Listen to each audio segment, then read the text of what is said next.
Hello students, welcome to A to Z পরীক্ষা। তো আজকে তোমাদের সঙ্গে WBCS অপশনাল ফিজিওলজির ব্লাডের দুটো টপিক নিয়ে আলোচনা করব। ঠিক আছে, তো ভিডিওটা পুরো দেখো। যে টপিকটা করব components of blood and functions of the blood. ঠিক আছে, ব্লাডের কী কী ফাংশন রয়েছে একদম ছবি সহ খুব ভালো করে কিন্তু আমরা আজকে ক্লাসে বুঝে নেব। তো ভিডিও ভালো লাগলে লাইক করে দিও, যারা নতুন আছো অবশ্যই চ্যানেলটাকে সাবস্ক্রাইব করে নিও আরও নতুন নতুন ভিডিওর আপডেটস পাওয়ার জন্য। আর তোমাদের কিন্তু WBCS অপশনাল ফিজিওলজির অনলাইন ব্যাচ কিন্তু চলছে।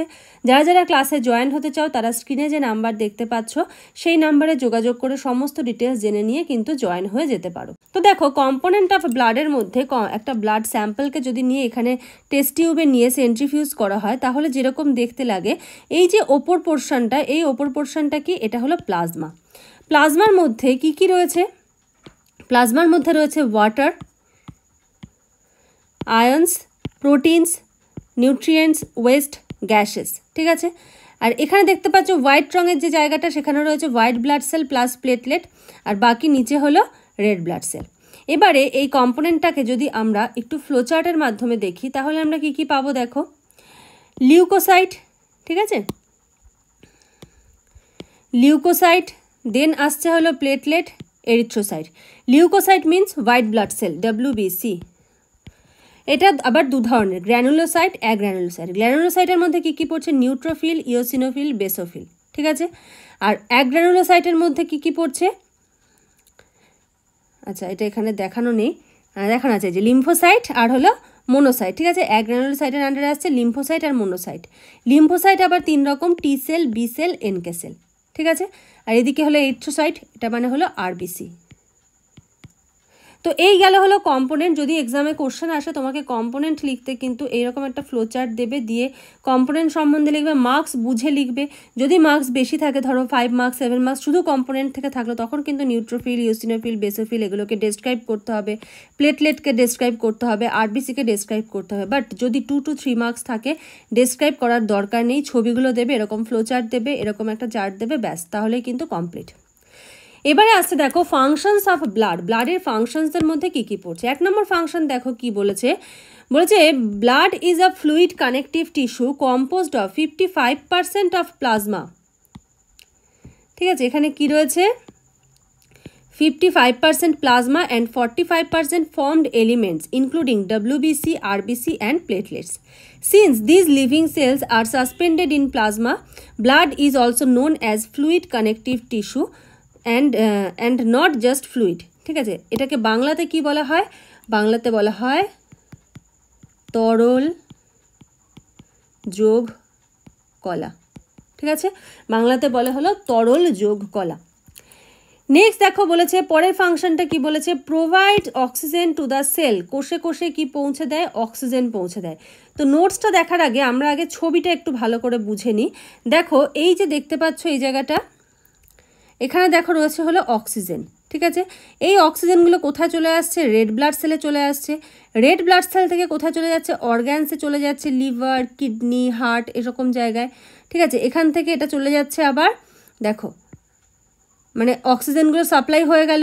সাপ্লাই হয়ে যাওয়ার পর আবার কি অর্গ্যান থেকে আবার CO2 নিয়ে নিল। ঠিক আছে, যে পার্পল কালারগুলো সব CO2 নিয়ে নেওয়ার পরে কার্বন ডাই অক্সাইডটা কী করছে?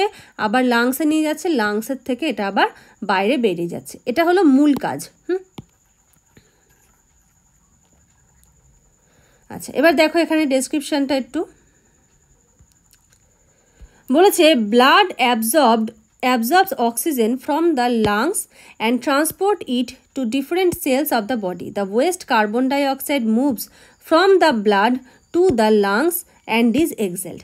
যখনই ফাংশনস আসবে প্রত্যেকটা ফাংশনের পাশে যদি এরকম একটা ছবি ড্র করে দিতে পারো, তোমার স্কোর কিন্তু অটোমেটিক কিন্তু হাই হয়ে যাবে। নেক্সট কোশ্চেন দেখো, ট্রান্সপোর্ট হরমোনস অ্যান্ড নিউট্রিয়েন্টস। কি ট্রান্সপোর্ট করছে? Hormone and nutrients. বলেছে দ্য digested nutrients, ঠিক আছে, digested nutrients such as glucose, vitamin, mineral and proteins are absorbed into the blood through the capillary in the villi lining of the small intestine. Small ইন্টেস্টাইনে কী হয়? এরকম আঙুলের মতো প্রবর্ধক থাকে। ঠিক আছে, এর গায়ে রক্তচালকগুলো থাকে, বিভিন্ন রক্তচালক থাকে এর গায়ে। এবার এই যে খাবারের যে ইয়েগুলো আর কি তোমার একদম ক্ষুদ্রাতি ক্ষুদ্র যে কণাগুলো সেগুলো এই ভিলির মাধ্যমে শোষিত হয়ে কোথায় চলে আসে হলো ব্লাড ভেসেলে। ঠিক আছে, আচ্ছা এবার কি হলো, এটা গেল হলো নিউট্রিয়েন্টস। এবার হরমোনসের ক্ষেত্রে কি বলেছে, the hormones secreted by the endocrine gland are also transported by the ব্লাডের মাধ্যমে ট্রান্সপোর্ট হচ্ছে to different organs and tissues. আচ্ছা এবার এই জায়গাটা দেখো, এখানে হলো তোমাদের এই যে ব্লাড ফ্লো হচ্ছে, নিউট্রিয়েন্টসগুলো এখানে সেলে চলে যাচ্ছে, সেল থেকে ওয়েস্টটা আবার ব্লাডে চলে আসছে, এটা হলো নিউট্রিয়েন্টসের। আর হরমোনের ক্ষেত্রে দেখো এখানে রয়েছে হলো সিক্রেটিং সেল, এই যে রয়েছে হলো এখানে সিক্রেটিং সেল থেকে দেখো এখান থেকে চলে আসছে হরমোন চলে আসার পরে ব্লাডে ঢুকছে, ব্লাডে ঢোকার পরে কোথায় চলে যাচ্ছে, এই যে টার্গেট সেলে। ঠিক আছে, চলে যাচ্ছে হলো টার্গেট সেল, এই যে একটা টার্গেট সেল, এই একটা টার্গেট সেল, আর এখানে সিক্রেটিং সেল থেকে এই যে হরমোনগুলো চলে আসছে, এই যে হরমোনগুলো। ঠিক আছে, গিয়ে টার্গেট সেলে গিয়ে কাজ করছে। নেক্সট ফাংশন হোমিওস্ট্যাসিস কি, ব্লাড মানে বডির কোনো ফাংশন মেনটেন হওয়াটাকে বলছে homeostasis.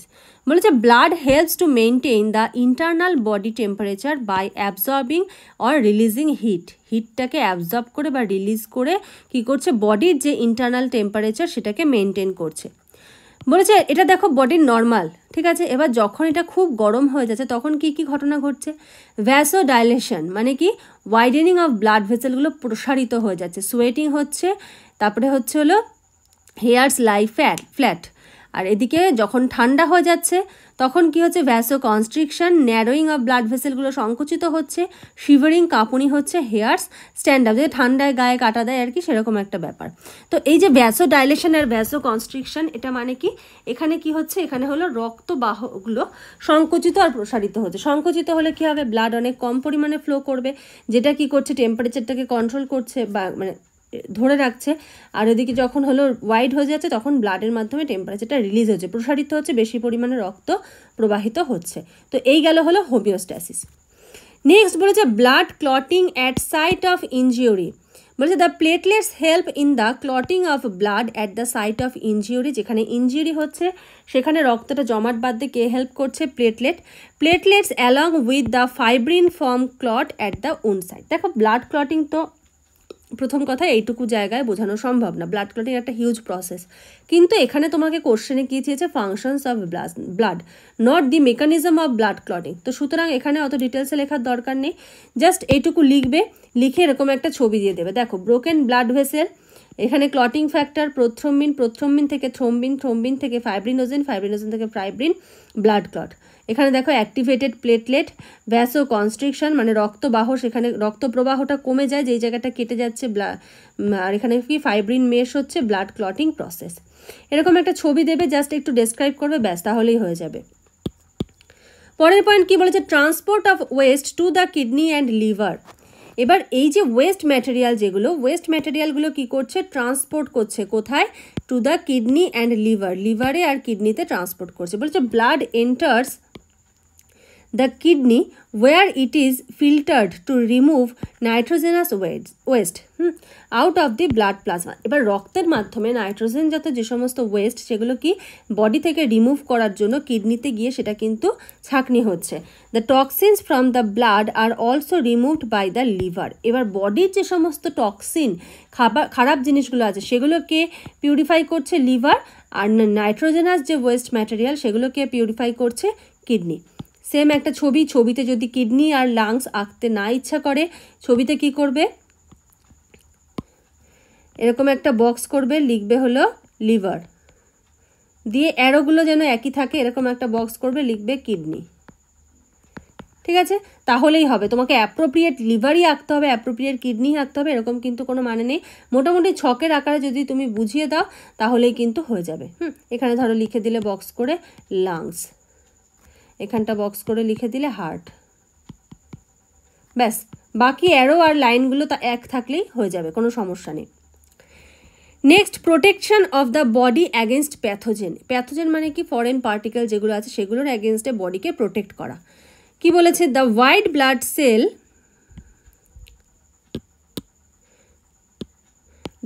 Blood cell fight against infectious they multiply rapidly during infection. এবার এখানে কি কি আছে দেখো, এখানে যেগুলো রয়েছে সেগুলো হলো নিউট্রোফিল, এটা কি kill bacteria, fungi and foreign debris, monocyte clean up damage cell, eosinophil kill করছে parasite cancerous cell and involve in allergic response.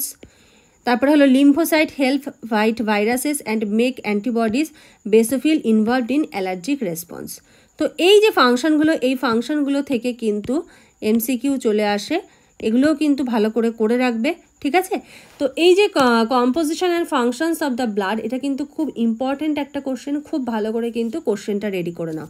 আর যদি কেউ ক্লাসে জয়েন হতে চাও, তোমরা কিন্তু একদম 2012 সাল থেকে এখনও পর্যন্ত যত এক্সাম হয়েছে প্রত্যেকটা এক্সামে প্রিভিয়াস ইয়ার কোশ্চেনের সলিউশন কিন্তু তোমরা পেয়ে যাবে।